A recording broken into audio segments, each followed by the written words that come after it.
Hello, this is Lindsay Boggs, and I just wanted to do a quick addendum to the last video that I did showing you how keywords were affecting the Burndown chart and how to use or access the Burndown chart. I'd really like to take just a second to show you how to do estimates and how time tracked will affect this Burndown chart. I'm not going to go into great detail about how to read the chart or what those different lines mean at great length, but I want to show you from the Trello perspective why these two things are very important. And then in a later Scrum video, I'll show you how to read the Burndown chart and how to project your own logic into it. So if we look at the Burndown chart right now, we do not have any cards that are calculating for time. These cards completed are simply from our done column as discussed before. If we go ahead and start generating ourselves a little mock-up backlog, I'm going to go ahead and just copy this card so that I can maintain the comment that is in the template. So that is my favorite way to do things. We're just going to call this task 1, and we're going to estimate it for 5 hours, we'll say, just for the math of it. Let's go ahead and copy that out a couple of times. We'll make up as if we have a team going on here. So we've got 15 hours projected, 20,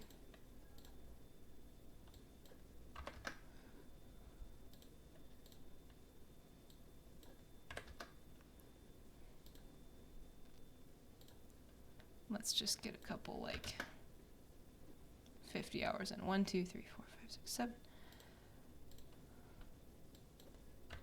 8.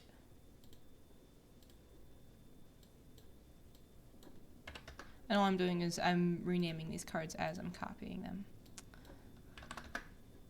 All right, and of course you would have your labels set up on these, like your low priority, that's the template there, your medium, high, that kind of thing. But for the burn down chart, that's not really important. So this is in no burn. So if I went and looked at this burn down chart again and just hit like reload, it's not being calculated in. So let's start bringing things into this sprint. We're going to say that all 10 of these tasks are going to come into milestone 1. So we will go ahead and drag these in, and they would of course be assigned to members, or members would, select them from the list. But for the sake of speed. All right, so now when we come into our burn down chart, reload, it should be giving us this trend line here. So it's saying on average, this is how we should follow our line. And the more hours you have, which you will have quite a bit when you're working on a team, this line will be more linear. You'll notice that it's wavy right now just because there's only 50 hours for a 3-week stretch here. It likes to work in whole numbers. It's not going to tell you to work 0.125 hours per day. It's going to tell you, work 1 hour this day, 1 hour that day. But when you look at yours, it will be a straight line because you'll have so many hours. Either way, it's saying we're starting from this point, burning down towards that point. There's no work being done on it yet. That's our hours completed. Our hours remaining right now is going to be this. It's way up here. You can't even see it because it's the exact same as our ideal burn down line, and we don't have a history of anything yet. Let's see if I actually let's go into settings real quick. Since it's not September, I want you to be able to see this. And say today is August 13th. We'll go for another 3-week stretch. So the first Thursday in September. Apply. Save settings. Just so we can see some changes in here. All right, same line, different dates. And I'm actually going to, back it up to the 12th so that we can see the start of the line. Otherwise, it'll just be kind of hidden on the edge there. All right, cool. So we have no hours worked yet. Here's our hours remaining. That's our 50 there. This is our ideal burn down. So as we go in, let's say that some teammates are going to start to work on these. So task 1 is in progress. Task 2 is in progress. Task 3 is in progress. And task 4 is in progress. All right. So we've got 4 different tasks underway, still with no time worked on them, and these tasks are still in to-do this sprint, but they're not currently being worked on. So let's go ahead and say this person has worked 3 hours on this task. This task has an hour done on it. This one is nearly complete, and we'll leave that one as it is for now. They just moved that in there. So let's go ahead and reload. And now you'll see that it has 8 hours completed total, and our hours remaining has gone down. So that's getting taken into account from these estimates from our initial point here. And then it subtracts that to calculate our new hours remaining from the hours that have been worked.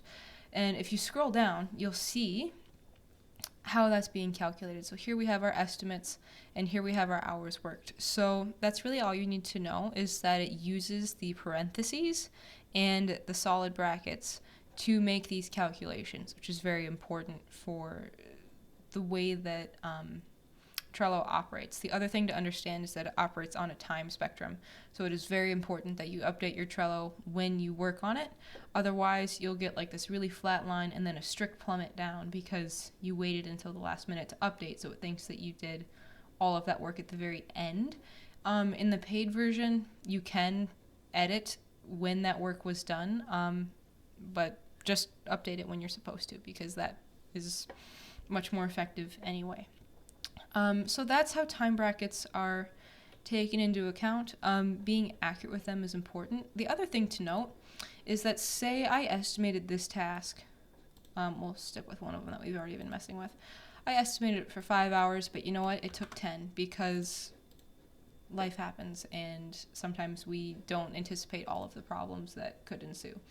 So I'll reload that, and so you will notice that my hours completed went up, but my hours remaining did not. That's because this is now greater than 100%. So I can work all I want on this task. Say something really bad happened and it took me 20 hours to do this 5-hour task. If I reload this, it says that I worked that much, but it's not going to affect my hours remaining because this particular task is technically complete. It's already over the estimate.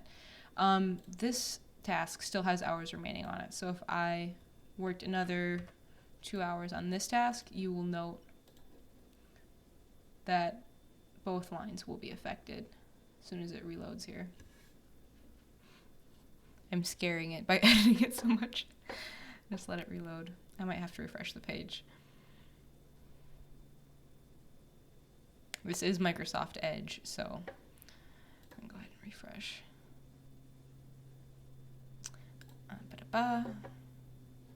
Okay, so hours remaining 39, hours completed 26. I'm just going to do that again so that you can see that this is only affected while these numbers are, while the numbers on the right are less than or equal to the numbers on the left. So that's how all of that works. Understand that hours remaining are based solely on the estimates and the time worked, and then hours worked is only based on the time worked. So that's how all of that is calculated. I will wrap up this video. I did make a template you might have seen over here, so that will for a fact work. It's currently being reviewed by Trello so that you can actually just search it publicly without having to use the link. But in the following video, I will show you how to create it from a template using the link or from searching it should it be approved, which I hope that it is. So I will see you in the next video. Thank you very much.